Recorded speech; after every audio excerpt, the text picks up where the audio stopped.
duce bugufi twumvire icyo Imana ivugana natwe biciye mu ijambo ryayo.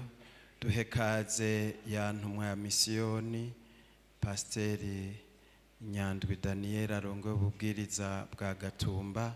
Mushike hano mutubwire icyo mwavuganye n'Imana.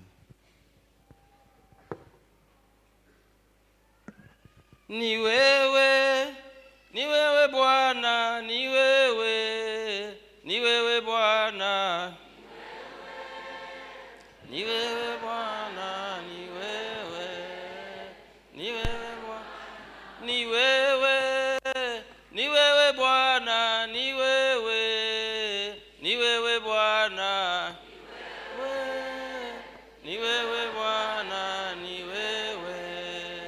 ni wewe Jehovah Jireh, El Shaddai, Adonai, ni wewe Bwana, ni wewe Bwana, ni wewe Bwana, ni wewe Bwana, ni wewe Bwana, ni wewe Bwana, ni wewe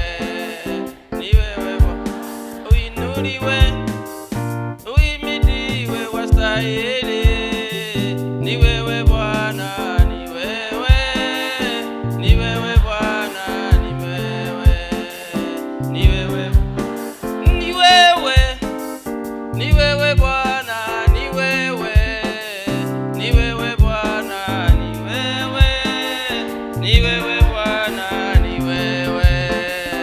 wewe oh, ni wewe Bwana, ni wewe Bwana, ni wewe Bwana, ni wewe Bwana.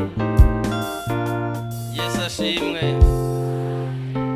Turanezerewe kuba hano kandi dushima n'ikaze mumaze iminsi muduha.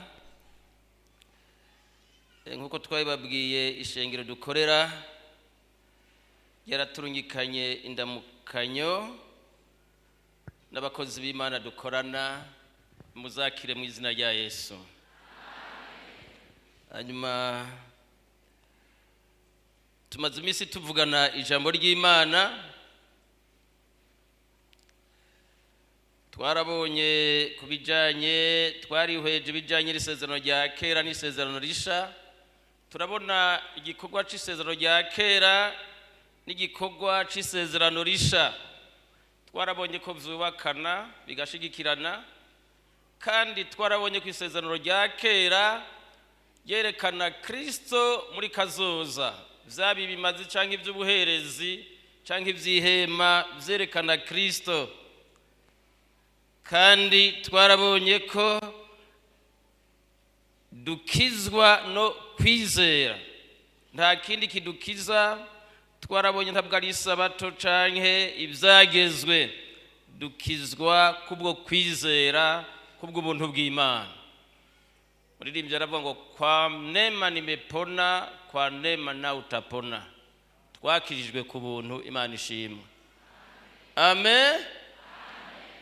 Twarabonye ko gukizwa ntibiteba, bisaba amasegonde. Nukwemera ko Yesu Kristo ari umwana w'Imana, kandi ukemera ko yapfuye akazuka, kandi agapfa ku musaraba apfiriye ibyaha vyawe, ukemera ko uri umunyabyaha, ucukizwa.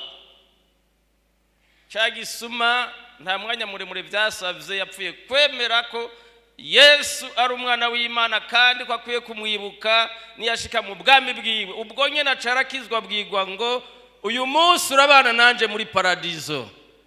Amen. Si mico si migenzi dukiza, si amategeko, ariko dukizwa no kwizera Yesu. Bitaravye umuyuda canke umugiriki, ariko biraba uwizera. Dutsindanishirizwa no kwizera kwa sokuru Aburahamu, yahindutse sokuru na tudasangiye urukoba, yahindutse sogokuruza kubwo kwizera. Duhabwa imigisha ya Aburahamu kubwo kwizera, duhabwa ivyasezeranywe kubwo kwizera, duhabwa mpwemu yera kubwo kwizera. none uno munsi nagomba dusome igitabo cyo kuvayo 20:14. Aho niho tugiye kuvugana ijambo ry'Imana.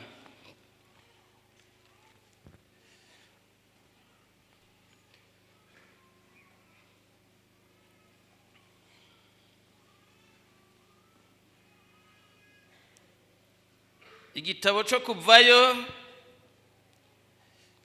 igice ni 20 n'umurongo wa 14.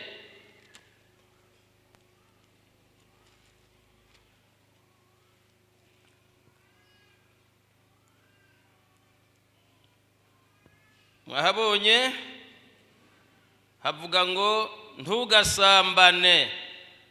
Ndasubiramwo, ntugasambane. Yesu adufashe. Imana izanira itegeko ngo ribe hagati y'umuntu n'uwundi. Ibwira abisirayeli iti ntimugasambane. Bwira mugenzi wawe uti ntugasambane. Ijambo tugiye kuvugana ni iki cyaha cyo gusambana. Iyo bavuze ngo icyaha, ikintu cyishwe icyaha, haba maze kuba kurenga amategeko. Nta cyaha kibaho iyo atategeko ryarenzwe. Mugabo iyo hari itegeko ukarirenga kirabaye icyaha. Bongo kwere. Icyaha nukurenga amategeko. Icyaha n'umugararizo. Satani yifuza gukuraho amategeko y'Imana akoresheje guhenda abantu. Satani arorosha ibintu agahisha ingaruka yabyo. Yabwiye Eva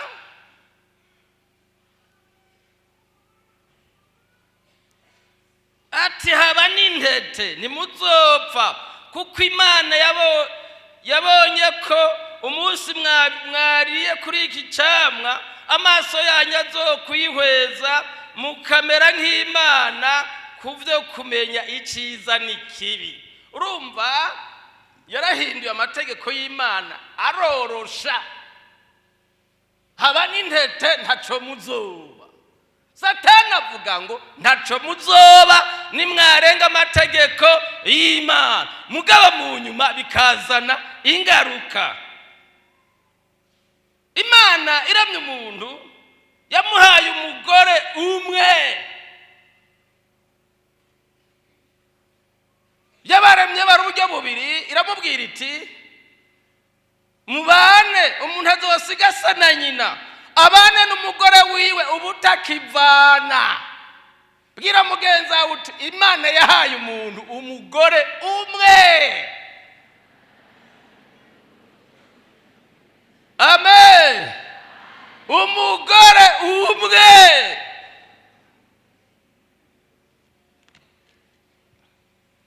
Satani nawe yazanye akajagari. Bwira mugenzi wawe uti Satani n'umunyakajagari. Ategeka abantu gusambana, ashiraho n'ubumaraya. Umwe mu ruvyaro rwa Kayini yitwa Lameke yari afise abagore babiri. Ari mu bantu batanguye guharika. Guharika rero n'ubusambanyi. Satani arorosha ngo yako mutumvikanye woza n'ubundi ntigikunda. Nta muntu ajejwe abagore babiri n'umwe.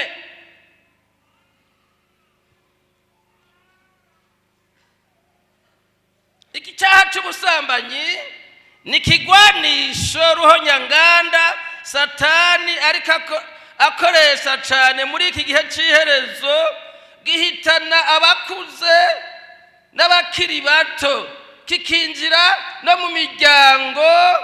Nta n'umwe gitinya. Aboroshe n'abahambaye kirabahitana, abatunzi kirabahitana, abadakijijwe kirabahitana, gisya caritse. Ubusambanyi burashira isoni, bwonona ubutunzi, bugasambura ingo n'imiryango ikaja mu ruhagarara. Imana idufashe. Ubusambanyi ni bubi. Akarorero, nagomba kuvuga gato ntarata akarorero. Ubusambanyi burashobora guhitana n'abantu bakijijwe mu gihe batavyifashemwo neza. Mbega bakijijwe baragwa? Tavyifashemwo neza uragwa. Ntuvuge ngo wuzuye mpemu yera ngo uravugishwa. Ubusambanyi ntibukangwa ngo nuko uvugishwa. Usamaye buraguhitana kuko ni kimwe mu vyaha vya kamere.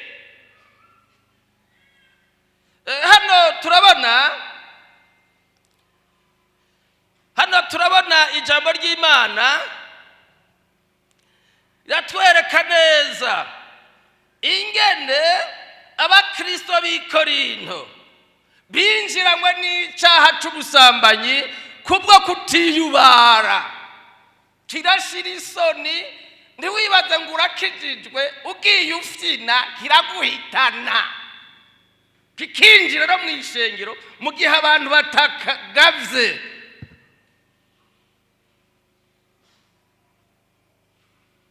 Imana yashishikaye kwiyamiriza icyaha c'ubusambanyi no mw'isezerano risha. Dusome Matayo 5:27. Matayo igice cya 5:27. Imana yarashishikaye kwiyamiriza icyaha c'ubusambanyi no mw'isezerano risha.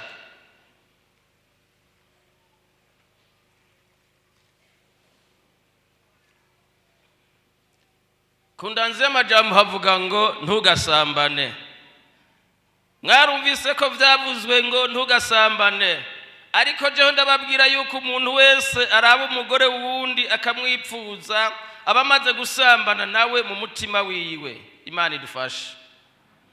Yesu igihe yari kwisi ubugize isezerano risha, umutumba ari wo Yesu Kristo uwavuzwe n'abahanuzi n'abavugishwa n'Imana no muri Zaburi, na Mose akamuvugako ko ari wazohesha uwizera agakiza, ko ari we mpongano y'ivyaha. Aravuga ngo mwarumvise ko vyavuzwe ngo ntugasambane. Aho yari karavuga rya jambo twasoma rivuga ngo ntugasambane. Ariko jeho ndababarira nti umuntu wese araba umugore wa mugenzi we akamwipfuza azoba amaze gusambana. Umuntu wese araba umugabo wa mugenzi we akamwipfuza azoba amaze gusambana. Iyo ugomba kuzibira uruzi uruhera muri suruse canke mu isoko yawe. Ubusambanyi buri muri kamere. Ugomba kuzibira uruzi kwa ndahangwa nturuzibirira hajya ku kiraro, uduga hariya muri suruse. Turi kumwe? Ugomba kuzibira ubusambanyi ubuzibirira hariya mu mutima, kuko mu mutima Yesu avuga ngo niyo hava ibibi. Mu mutima hariyo ubushurashuzi, hariyo ibyipfuzo bibi, hariyo ibitutsi, hariyo ibintu bimeze nabi biri mu mutima. Mu mutima niho hava kwica, niho hava inzigo, niho hava ishari. Pawulo aravuga ngo ibikorwa bya kameremere biramenyekana nibi. Yesu adufashe. Uburozi bwansi, intonganya, inzigo, ishari, kudandahirwa no kuboregwa n'ibindi bene ivyo biri muri kamere. None rero ugomba kuzibira ubusambanyi urinda umutima wawe kurusha ibindi vyose. Amen. Amen. Aha turabona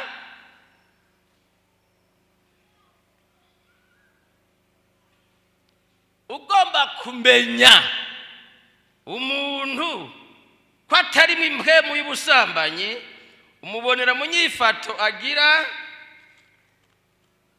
yari kumwe n'abagabo n'abagore, yari kumwe n'abigeme n'imisore. Yesu adufashe. Yesu adufashe. Iyo ari kumwe n'abagabo n'abagore n'imisore n'abigeme niho uzomenya yuko muratambwe mu busambanyi iri muri we. Twarakijijwe mugabo tutagavye turashobora kwinjirirwa.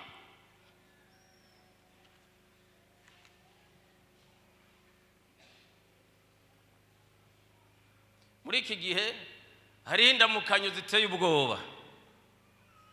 Murantunge nibyakubabaza unyihanganire, wihanganire intege nke zanje. Je ndi umusiguzi, Imana yatumye gukorera ahantu hari haragowe, hari huzuye icacu ubusambanyi.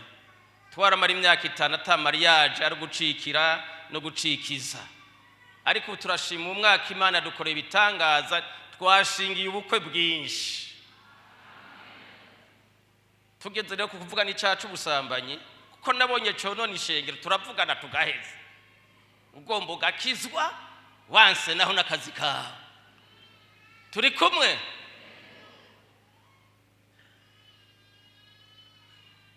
Inyifato y'abantu. Hari abantu bigira ivyuma ngo je ndakomeye ko nuze mpemu yera. Ngurumva ngo sinogwa. Wewe urarushinga bire Samson. Wewe warishe imbwebwa 300. Wewe warabosha imbwebwa 300. Warishe ingabo 1000 ujishitije ugwasaya. Mwabagabo vuga mutisha. Mwabagabo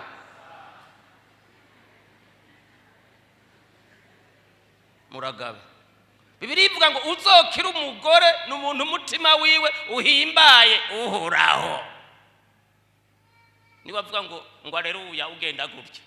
Imbere busamba ibarakubita jido ucugwa hasi. Arinda mukanyo muri no minsi murantunge. Jewe zitanyinjiye. Turi mu mahoro ingo. Bibiri ivuga ngo muramukanisha kugumbirana kwera. Nano kugumbirana kwera nukuhe. Nukutagira mwivyaha. Hari ibintu bikwegera abantu ukigira icuma. Ari akatsi bita tinya bakwe. Nukuvuga umuntu w'Imana arakwiye kugira igifato ijanye n'ubukristo no kwirinda ubusambanyi. Mwana data ntuzoje mu mpararo z'abantu zishobora kuguhitana. Intimenya niyo ntindegura. Umuntu ugasanga mukuramutse umuntu w'umugore ego hari gihe tuba dukumburanye hamaze iminsi myinshi mugabo turabingene birashobora gushika umuntu hagwa mu nda kubera mwari mukumburanye ivyo bigashika amahoro mwere data. Ariko habemwe kugumbirana kwe. Hari abantu baramukanye nabi bakadoboza bakavyura na kamere. Turamukanye tutavyura kamere bwira mugenza uti nitwaramukanye ntituvyure kamere. Ugasanga abantu mukuramukanya ngo amahoro amahoro amahoro amahoro amahoro. Wewe umuntu uri kuragira ngo amahoro ukuze kuvyura kamere. Amahoro amahoro I love you. Ukuze kuvyura kamere yari yisinziriye. Ega naho turabakristo turabantu turageragezwa. Naho ndi pastori ndi umuntu ndageragezwa. Tugeragezwa kumenya ingene nifata. Hari gifata umuntu agira kugira ngo yirinde ubusambanyi. Garuka. None iyi nda yandi yasese kubera ikino yiryamika ku mugore w'abantu. Amahoro. Ibyo ntibishoboka. Bibiri ivuga ngo ntawoshira ikara mu kwaha ngo areke gusha. Gira mugenza uti nibifata nabuzosha.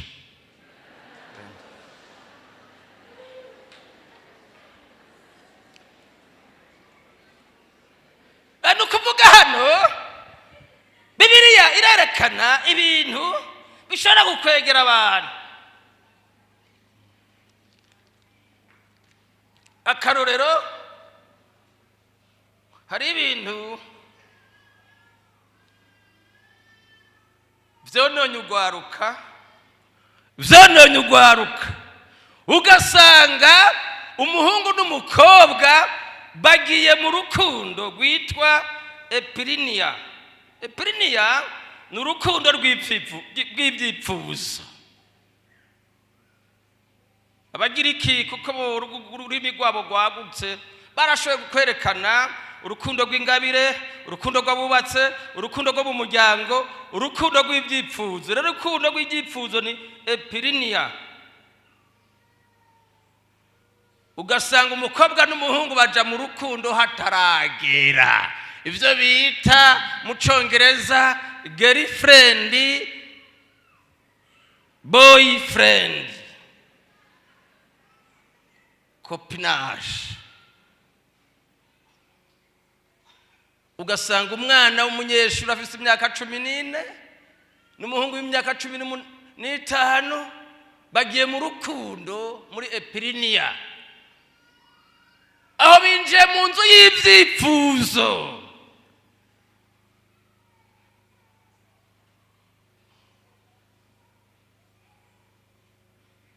Ibyo rero copinage ibuza gushika ku rukundo bita helos, urukundo rw'abubatsi. Ugiye mu rukundo hataragera ushobora gutwara inda zicyaduka, ukinjira mu kintu cyo gutwara umukobwa utashimye, mugabo ugasanga wakoreshejwe n'ibyipfuzo bikazokugora. Yesu adufashe. Ariko nago singomba kubabuza ko muyaga, mugabo hari ijambo ngomba kuvuga.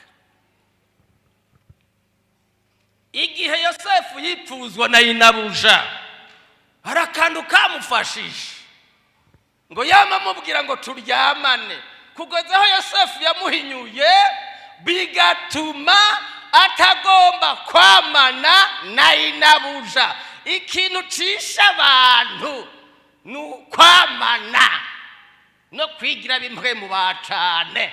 Bibiliya ivuga ntukigira umugororotsi wa cane. Dukwiye gushingira imibiri yacu akarimbi. Jewe ndazi kamere yanje n'ibinkwega ntegerezwa kwirinda. Utirinze ejo uzokoroka kabisa. Icacu ubusambanyi cama cakubise abantu hasi. Intimenya niyo dukwiye kumenya ko turabanyantege nke mu mubiri. Yesu aramenya ko ari umunyantege nke mu mubiri. Igihe Getsemani yavuze ngo umutima urakunze mugabo umubiri ugizente, ufise intege nke. Menya ko uri umunyantege nke mu mubiri, mumbwe murakomeye, mugabo muri kamere hari igice kirimwo ikibi. Pawulo avuga ngo nipfuza gukora iciza, ikibi kagirana kikabana nanje. Ewe jewe ndagowe, ninde yonkiza uyu mubiri untera urupfu? Abantu mwese aho murakijijwe vuga muti amen. Mugabo akazotubasha ni kamere. Bwira mugenza uti wirinde iyo kamere yawe. Niruntu ruduza umutwe ngo sambana, ngo ujya mugore nge nasagoyo ngo icompo ujya mugore tipu mwizina rya pupu. Niruntu tukuba dukubita, niyo ntambara dufise.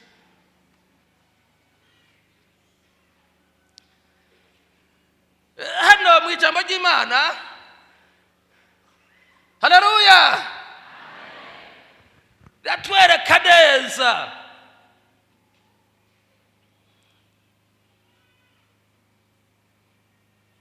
ko hari ibintu bigoye. Kirazira kugira ubugenzi bwa cane n'uwo mutaremwe kumwe, ko birivuga ngo Imana ibarema bari uburyo bungahe? Bubiri. Hajya umugabo n'umugore ntibaremwe kumwe. Oya, mwese arafise uko aremwe. Bene data, naho muri abakristo mwirinde gusambana. Dawidi yari umukristo umugororotsi yubaha Imana, ashingirwa intare n'abahanuzi, mugabo yarasamaye arasambana. Samusoni kubera gusambana yahitanywe n'umugore. Yesu adufashe.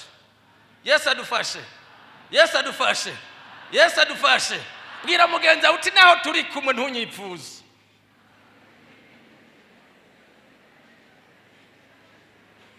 Mwagengeje subiramo umwongera uti naho turi kumwe ntunyipfuza. Jewe ndi umugeni wa Yesu. Haleluya! Haleluya!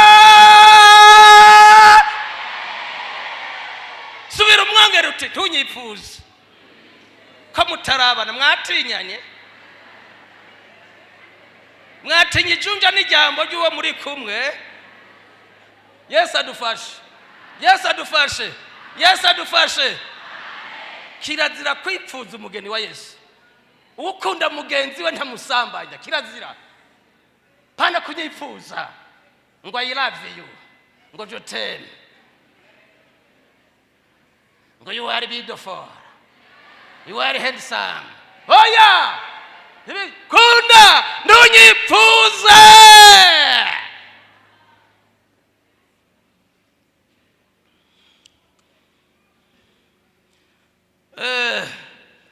Muntunge nsome ijambo ry'Imana riri muri Hezekiel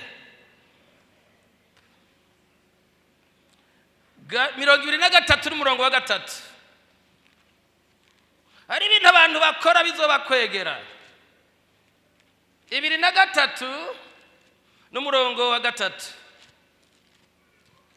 Enge turabe ko ariho riri. Nivyo havuga ngo Ezekiel 23:3 maze basambanira muri Egiputa bahereye gusambana bakiri inkumi. Aho niho amabere yabo yakabakabiwe, amabere yabo yo mu bukumi bakayakorakora. Imana idufashe. Yesu adufashe. Yesu adufashe. Yesu adufashe. Bwira mugenza uti ntunkoreko.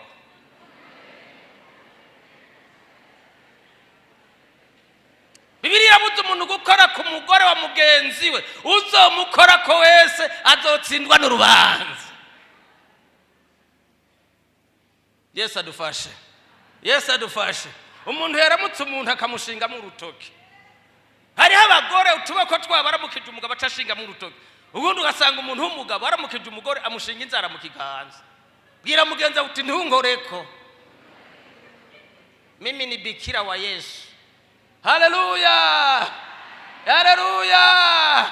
Haleluya! Ntunkoreko. Jewe ndi umugeni wa Yesu. Basambaniye muri Egiputa bakiri inkumi. Babakorakora ko bakiri inkumi. Wirinde umugabo azoza kugukorakorako ngo I love you. Rekeraho. Ntunkoreko. Jewe ndi umugeni wa Yesu. Birateye isoni umuntu w'umukenyezi, umuntu w'umukobwa, umwana w'umuhungu akazana amaboko akagukorakora ngo I love you. Unkorako we nkande wa munyabyaha uzuye kamere twabanye mu rusengero tarakizwa. Ntunkoreko mu izina rya Yesu. Kirazira kurendeka umuntu ariko aragucumita inkota ngo haleluya. None umuntu agucumisha inkota ngo haleluya. Ngoya urajinyika kuko ugomba kwiri. Yesu ashimwe. Twirinde ubusambanyi bene data, ntibutwinjirane mugahahe. Tubwirukane mu izina ryande. Abaririnzi bavuze ngo twirukane Satani mu izina ryande. Ati Satani gigwaye mu izina ryande. Mukwirukane rero Satani, twanda kwirukana ubusambanyi. Vuga muti amen. Ega Satani uzomubona agenda n'amaguru azana umugera wica. Byipfuza. Turiko turavugana ku cacu ubusambanyi. Aha tubona ijambo ry'Imana rirabandanya rivugana natwe. Riko rivugana natwe bene data. Ijambo ry'Imana.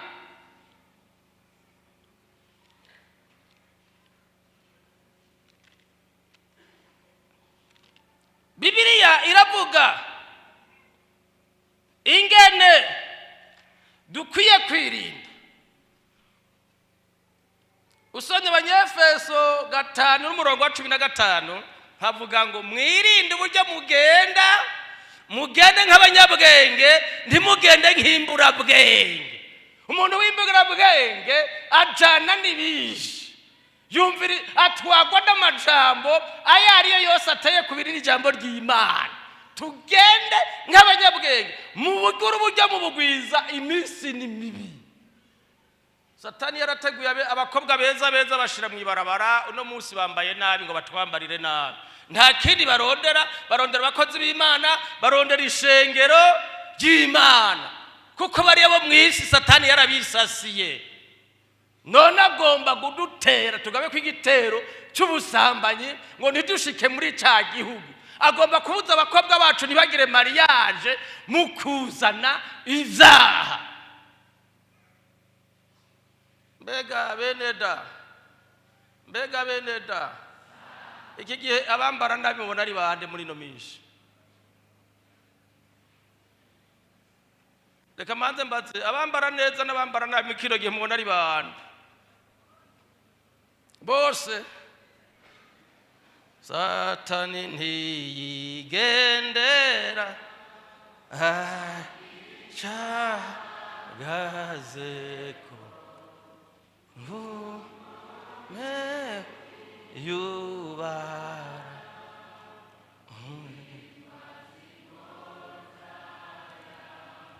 Nagomba mvuga ikintu kimwe, muze mwirinde, ndarigarutseko ubugenzi bwa cane n'uwo mutaremwe kumwe. Hakuna upendo wa pusi na panya. Bega murumva igiswahili?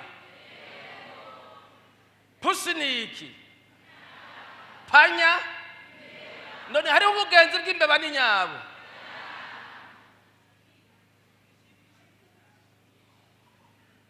Ingorane wewe ukagomba kwishiramo umukobwa ngo w'umugenzi muze muragendana murondera akanya ko kuyaga.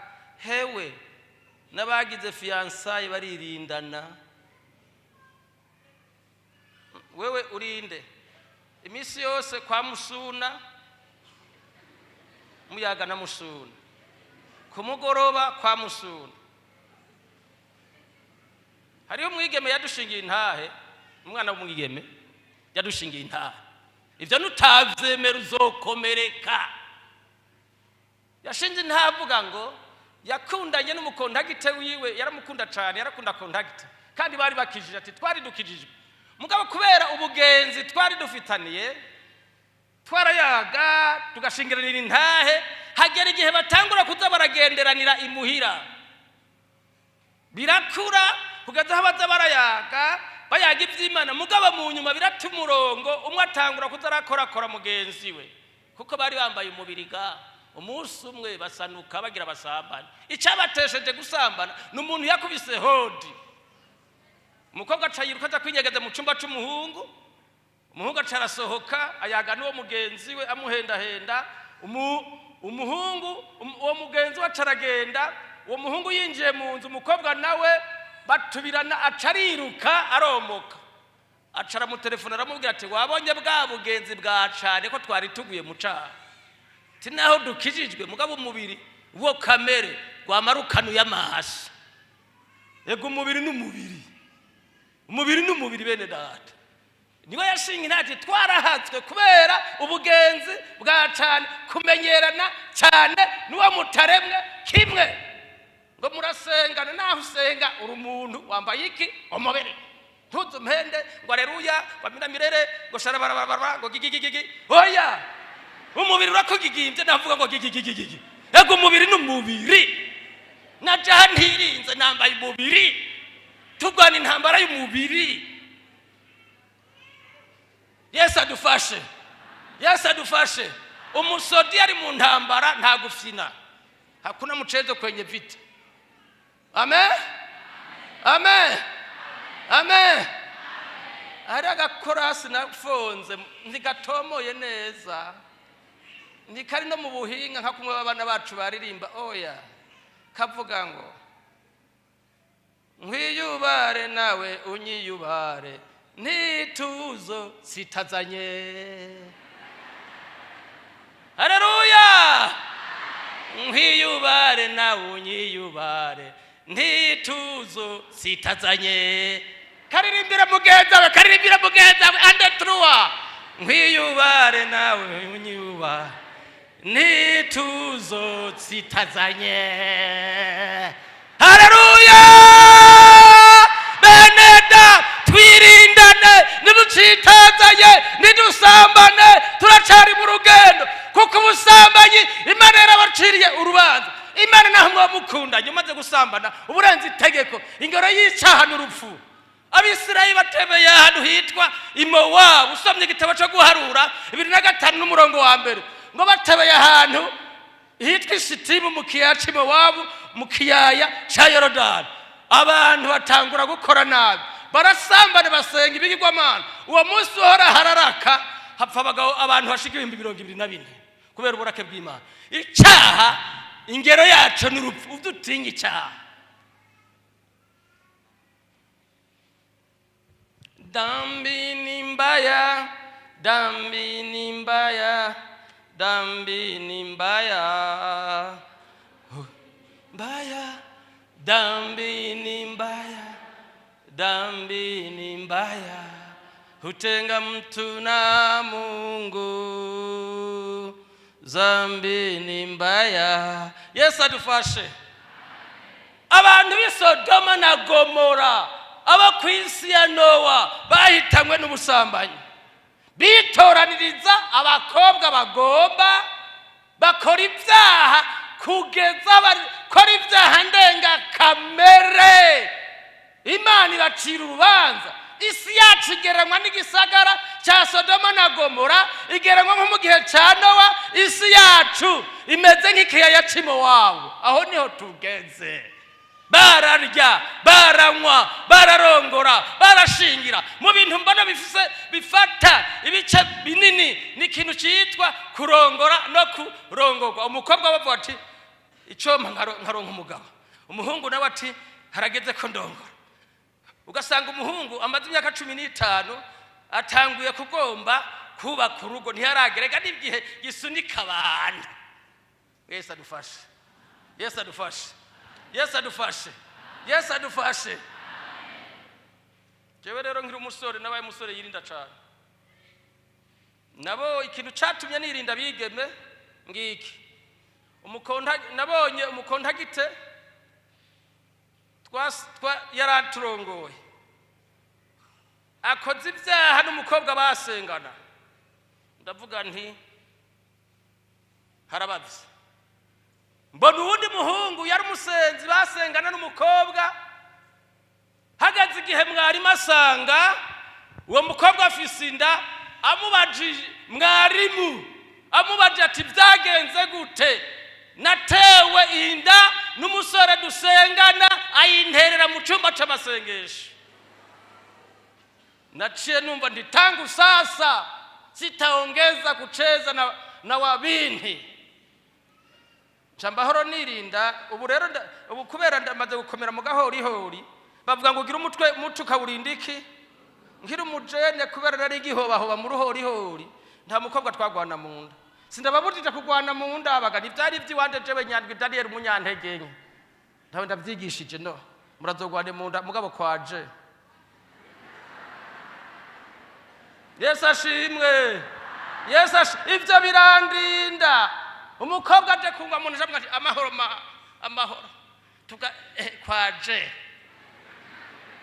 kuko jewe ndumunyantege nke mwebwe murabanyenkombe zida jewe ndumunyantege nke naramaze kwimenya nuba ni imyaka maze ndi muga kiza nuko habaye kwirinda kandi Imana intuma ahantu hagumye igisagara cyari cyagumiye abantu mugabo Imana irakimfashamo.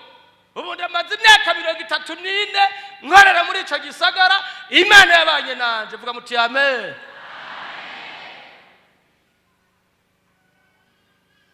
Narabaye mubi bantu baranyita mubi kubera nagwanye ubusambanyi mu izina rya Yesu.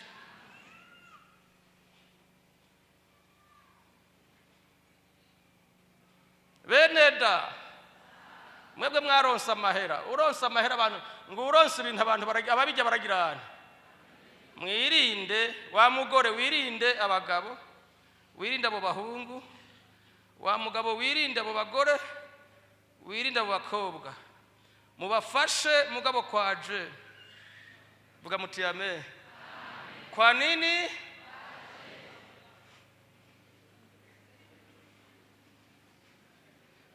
Yesu adufashe. Yesu adufashe. Amasaha yanyu nayo ni mabi. Avuga ngo geza. Beneda. Abirinze ubusambanyi Imana yarabateye iteka kuko ubusambanyi butera imikoshi. Hari umuntu asambana n'umuntu itunga ryiwe ryose rigaca rihera fye. Bongo kweli.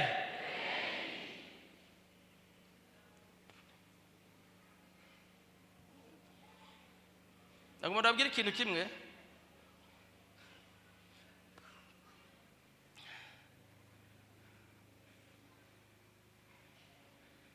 Ubusambani mu buryo bwinshi, hari gusambanisha impwemu mu byipfuzo, hari gusambanisha umubiri, hariho no gusambana mu buryo bwo kwahukana.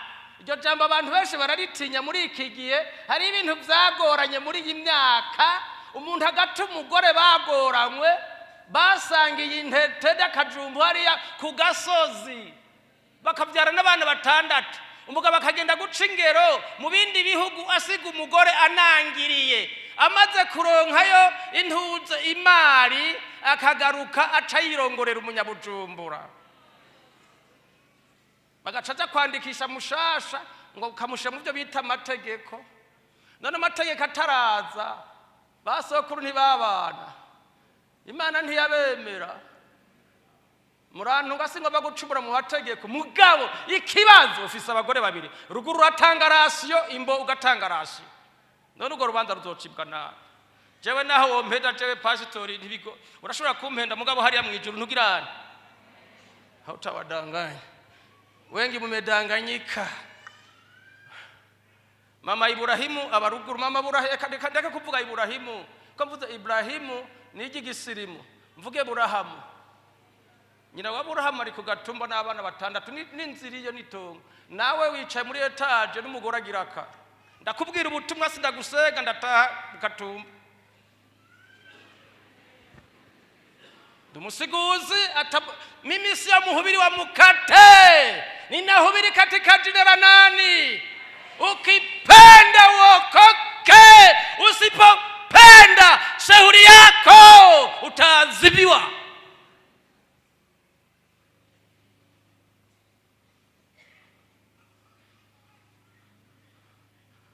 Hari umugore wataye ruguru warakunze, wino imbo bizogenda gute ku munsi w'urubanza. Iyo niyo ririmbo fondeye ngaho. Yesu adufashe. C'urubanza ukizwe, warahenze pastori na mwarimu. Oya, c'urubanza ukizwe. Imana izo c'urubanza itaravye icubahiro, Imana izo c'urubanza itaravye ijunja ry'umuntu. Nimura mukaririmba. Yesu adufashe. Yesu adufashe. Yesu adufashe. Yesu adufashe. Kizwa neza. Okoka.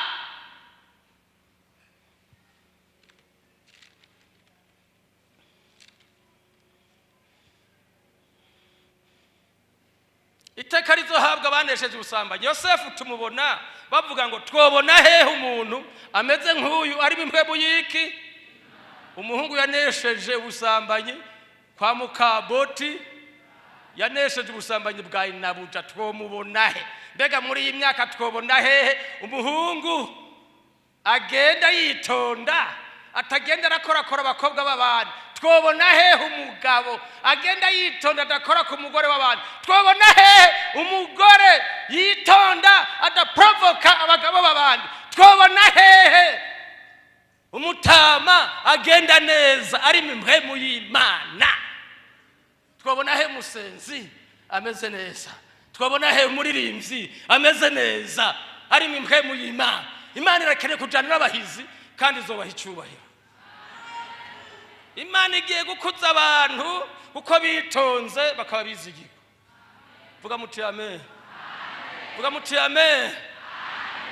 Murabaze madame muri fiançaye yanje ndabivuga nta munsi nigeze ndamukora ko no kukuboko. Nguye muramubaza cyangwa ndamusome ngo none muri fiançaye umuntu abaraba umugore wawe. Muri fiançaye bataragushingira nkejo harya ndigikunda ko ashobora kuguhinduka mu kanya. Eka yogomba wivugira n'imbere ya pasteur hagaze ati pasteur jewe ibintu babintayemwo ndavyanse mbere turasinyura ndavyanse ntibishoboka ngo hano wavyankiye kwidarapo yego mpaka umushikaye. Yesu adufashe. Hari ibyaha byinjiye mu bantu no musi abantu barumye mu mpwemu ntibakigira haleluya idudubiza. Hariho haleluya. Muraze haleluya y'umuntu ahaze. Umuntu yari inyama n'umuceri akanywa n'ifana akubise ngo haleluya ijani yafise ikiro. Mugabo haleluya y'umuntu yashonje ni haleluya ko ndahiva. Abo bantu benshi batunze haleluya nda haleluya y'inguvu bagira kuko cy'ibyipfuzo byarabanyosha. Hari abantu hamaze kwishira namwe gujya zo umugore wanje atigeze umugore wiwe impwemu umuntu agasambanisha impwemu yiwe. Abarinze bose Imana izobagira neza. Mugabo icyaha cy'ubusambanyi kiratitura. Dawidi cyaramutituye ugezeho Imana imucira urubanza iramubwira iti uhereye ubu ko wishe uriya kubera gusa ugatwara n'umugore wiwe nzovyura inkota mu rugo rwawe kandi wabikoze winyegeza nzobishira ku mugaragaro nzogukorera akantu kakajede ukabone abagore bawe bazokwinjiranwa n'abandi bagabo ubona n'amaso kandi n'uyu mwana wavyaranye n'uyu batishe bamuka uriya nukuvuga ntazobaho arapfa. Ariko bene data mwirinde hari igihe umuntu akora icaha Imana ikaguharira mugabo ingaruka zikagirana. None wasambanye ukandura sida naho wihana sida iravamo aho gakode kagumamo. Ega Imana kugira ngo ishireho amategeko kwari ukurinda abantu beneda. Yesu adufashe. Yesu adufashe. Yesu adufashe. Ndakubabariye mugabo HIV igirane igumamo. Nani sizaho amategeko ibigomba kuturinda. None rero kugira ngo tuzigame umwanya nariko mvuga nticyacu ubusambanyi kiratitura. Cyaratituye Dawidi. Kandi iyo umuntu yirinze icyaha ashigwa hejuru. Igihe Yobu n'umuntu yavuze ngo nasezeranye n'umutima wanje isezerano noshobora nte gushira ijisho ku mwigeme canke nkabunda ku nzu ya mugenzanje. Arirahira aravuga ngo nimba naratwawe n'umugore n'umutima ngashira ijisho ku mugore wa mugenzanje nkabunda ku rugo rwiwe umugore wanje aragasera abandi irigira kabiri aragakindwa ko n'abandi. Ngo ico coba ari icago gikomeye kiva mu nyonga z'Imana. Abanesheje ubusambanyi Yesu azobatura imbere ya data n'abamarayika abamushingiye intahe muri kino gihe kibi cy'ubusambanyi kandi cy'ikinyabyaha bakaba bizigirwa ntibasambane ntibaje mu ngeso mbi. Yesu azokwatura izina ryabo imbere y'Imana n'abamarayika avuga muti amen. Ariko ibijora n'abatizera umugabane wabo ni mukiyaga caka umuriro niki rupfu rwa kabiri ruzoragwa abashurashuzi. Ariko abizeye banesheje bazorenguka arabizigwa Imana iruhezagire kandi bakiriho bazojandajanda mu vyiza Imana ibahezagire. Tugiye gusenga Imana. Nagomba dusaba Imana iduhe kwirinda ubusambanyi siko none iduhe kugira nte kandi twambika inkomezi zo kunesha iki kuko kamere tubamwo y'ivyipfuzo. Tugomba dusenga Imana bene dusaba inkomezi zo kunesha ivyipfuzo na kamere tugenda n'insinzi mw'izina rya Yesu.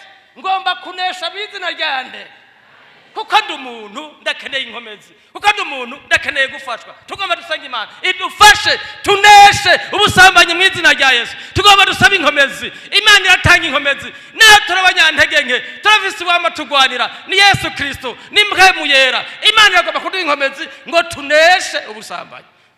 Ndumva nanje nosaba inkomezi. We wumva gute? Bene data duhaguruke, mwe wese yongere yinginga Imana ati ndagomba gusaba Imana inkomezi zo kunesha ubusambanyi. Sinze sambane mu izina rya Yesu. Amen. Amen. Haguruka dusenge. Umuntu agomba gusengerwa tumusabira inkomezi zo kunesha isi y'umwijima, isi y'ubusambanyi, isi kwega, isi meze nka Sodomu na Gomora, isi yamiturondera uko bukeye ko bwije, isi yamizana impararo iminsi yose, yamizana impararo, yamizana ibintu bidukwega. Tugomba kubitsinda mu izina rya Yesu. Tugomba twirukana ubusambanyi mu izina rya Yesu. Tugomba twirukana ibyifuzo bya kamere, girlfriend na boyfriend. In Jesus name tugomba kwirukana izo mpwemu mbi zigwanya ukuri, zigwanya kugororoka, zigwanya ubwiza bw'Imana. Twirukana ubusambanyi, turege itegeko ry'Imana rikore, twongere tuneshe. Waba ufise umukopine wongere uvuga uti tangu sasa goodbye, ngomba kujana na Yesu. Ngomba kunesha naho biruko Mana, ngomba kunesha jewe. Iyo naho biruko, oh, ngomba kunesha naho biruko Mana, ngomba kunesha jewe. Aiwe oh, ngomba kunesha neshe kamere mere naho biruko Mana, ngomba kunesha jewe. Oh ngaho biruko Mana, ngomba kunesha naho biruko Mana, ngomba kunesha jewe.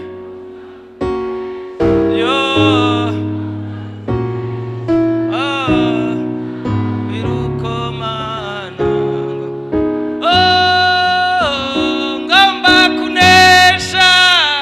ngomba kunesha naho biruko Mana, ngomba kunesha jewe.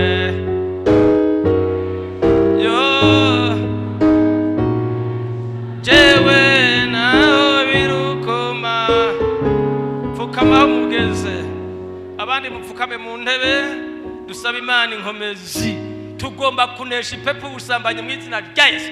Pepo y'ivyipfuzo igenda yiyangaza mwino si. In Jesus name turavuze tuti tugomba kunesha. Mwe wese yongera abwira Imana ati Imana, hari ivyipfuzo imaze iminsi bikorera muri jewe, bikantwara, bikankorako, bikanesha. Kamere yavyutse, tugomba tuyineshe mu izina rya Yesu. Tukamahuri bagusengere, wongera usaba Imana imbabazi.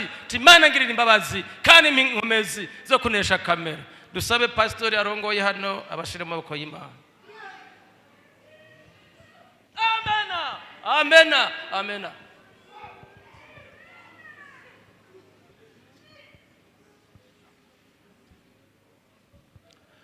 Mana data wa twese wo mwijuru, turagushimiye ingene uje kuyaga n'ishengero ryawe. Wasuzumye uritegereza, urereka umukozi wawe icaha gihanze ishengero rya hano mu Gahahe. None kandi Imana yuhishuye ibinkirwi, ubugomba guharira abantu bawe kandi utunganye ishengero kugira ngo uryishire ritagira agasembwa cyangwa amarabaga cyangwa injebejebe, ritagira ikintu na kimwe carico cyose cyo gutandukanya naryo. Mana turasenze mu izina rya Yesu Kristo ngo iki cyaha cy'ibyipfuzo by'umubiri, iki cyaha cy'ubusambanyi, iki cyaha cy'icyago gitera umubiri. Muririmbyi aririmbye ngo ndagomba kunesha. Ukuze, umutoyi, umusaza, umutamu, umutamakazi, bose bashize amavi hasi. Muntu wese ariko aravuga ngo ngomba kunesha. Mukozi wawe ariko arasenga ati ngomba kunesha. Ishengero, abaririmbyi, twese hamwe turagomba kunesha. Mwami Yesu, amaraso yawe aracavuga ibyiza gusumba ya Abeli. Turayatuye kuri iri koraniro ryose. Mwami Yesu, umuntu wese mwogesha amaraso. Nturabe uko yabivuze, nturabe uko ariko arabigenza, ariko igikuru gihambaye, aya maraso yawe namanuke yeze kandi atunganye. Muntu wese ariko araca bugufi, nguyu muharire, vugana n'umutima kandi genda utangana inyishu y'ingene umuntu wese akwiye guhagarara muri iki gihe kibi kigoye. N'iby'ukuri bitero nk'ibyo turabibona, natwe turabisambuje amaraso ya Yesu Kristo. Kubw'imbabazi n'ubuntu bwawe, ukunda abakozi, ukunda ishengero, ukunda abaririmbyi, ukunda protokole, ukunda umuntu wese wahamagariye mu ngoro yawe, ndetse hari n'urukundo ukunda isi, kuko wararungitse abamarayika i Sodomu na Gomora. Waruje kuvuga kugomba gutandukanya abanyabyaha n'ab'isi.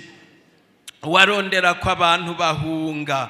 Uyu munsi uraje uravuze ngo hunga. Natwe turahunze, bana bawe bahungiye mu maraso. Tanga imbabazi uharira umuntu wese. Hariho abapfukamye n'abicaye, ariko aba bose bariko baratsindwa. Ijambo ryawe ni inkota ritandukanya inyama n'umusokoro. Muntu wese ariko arumva aho yatakarije. Kaza uduharire aka kanya turiko turatunganya. Mu mwanya uri imbere, bantu baregera uruhimbi. Niyo mpamvu dusenze ngo imbabazi zawe zibe hano, zikikuze hirya no hino, umuntu wese yumva asubiye mu mutekano w'ijuru. Urakoze Kristo Yesu kumanukanywe no guharira. Iyo tugusenga ntidutegeka, ariko turakwinginga, twizigira ko imbabazi zawe ziharira ico ry'ivyaha. Tubisavye mu izina ryawe ryera Yesu Kristo. Amen. Muhaguruke. Tenda miujiza, tenda mjiza, usiache Mungu mwaka upite bila kutenda miujiza. Sema sasa kwa Yesu, miujiza. Tenda tenda Baba, tenda mjiza. Usiache Mungu mwaka upite bila tenda miujiza. Ndagomba gusengera abantu barwaye, muhaguruke mu izina rya Yesu. Kandi ndagomba gusengera umuntu yamadandaza bigahomba ukamenga afise inyatsi. Tugomba dusengera umuntu afise ibibazo mu kazi, yarima wapi, yakora uku wapi. Umenye ko mu ijuru hari Imana ikora ibitangaza. Wamudandaza ugasanga amahera yagiye utazi icayazanye. Vyabura wadandaza amata, agasenke ukagadandaza iminsi 3, abandi bayanga amabido. Tugomba dusenga Imana igira icikora. Mu ijuru hari Imana, avuga muti amen. Amen. Tugomba dusenga Imana. Birashoboka ko wabuze umufiyanse, mbega Imana iratanga abagabo n'abagore, mbega Imana iratanga uruvyaro, mbega Imana irakuraho ubugumba. Haguruka mu izina rya Yesu. Mbega Imana irakura umuntu mu bukene, mbega Imana iratanga parasera. Haguruka tubisabe mu izina rya Yesu. Turafise Imana idukunda, idata wa twese. Muntu ngesenga Imana. Mana data wa twese uri mu ijuru, ijambo ryawe ni rizima, rikiza indwara, rigakuraho ibyago, risenda abadayimoni, rigakiza. Jina la Yesu ni lenye nguvu na uweza na mamlaka. Muri aya masaha turirukanye mpwemu y'ubugumba mu izina rya Yesu. Sohoka ntuze avyare. Hari ingo ziri mu gahinda zibuze ikibondo, turakeneye Mana baronka uruvyaro. Hari abahungu bari mu bibazo bakeneye kubaka urugo, hari abakobwa bari mu bibazo bakeneye kubaka urugo, hariho abadandaza bakeneye kubona ubwiza bw'Imana. Mu rudandazwa, mu kazi, hari abakora akazi n'ukwezi ntiguhere bakabirukana.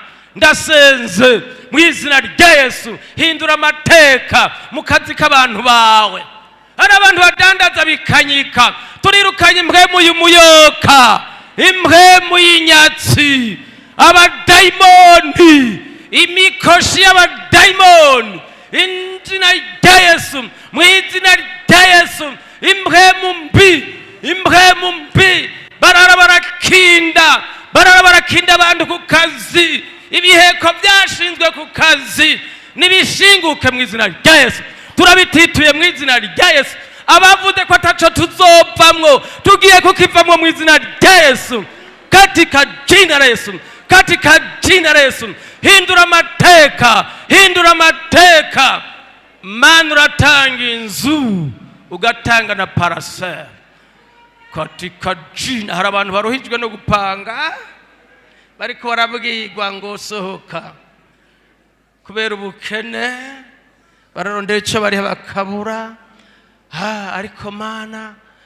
Ariko Mana batera iteko kubaha icyo bariha, kandi bave mu myenda, bari mu myenda bakure mu myenda y'uburyo bwose.